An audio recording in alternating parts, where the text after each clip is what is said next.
ဘယ်လိုလဲပြင်ပန်းနေပြီလားငါလည်းမင်းလိုပါပဲဟိုလောစိတ်ညစ်မှုတွေအစမပြေမှုတွေဝန်ကျက်မှုတွေနဲ့စုံလို့ပါပဲ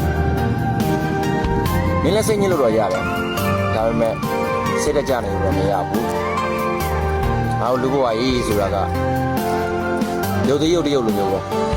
ရုပ်တရုပ်တရုပ်ကောင်းကောင်းကနိုင်ဖို့အတွက်ကာကျိုးတွေစုံလင်ဖို့လိုအပ်တယ်ကျိုးတွေမပြတ်တတ်ဖို့လိုအပ်တယ်အဲ့တော့ငါတို့လည်းပဲဘဝဆိုတဲ့ဇက်ခုံကြီးပေါ်မှာကောင်းကောင်းကနိုင်ဖို့အတွက်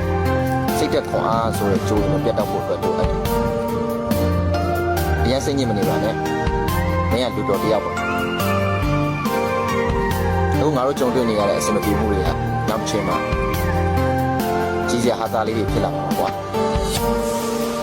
စိတ်ဓာတ်တော့မကြနဲ့ fighting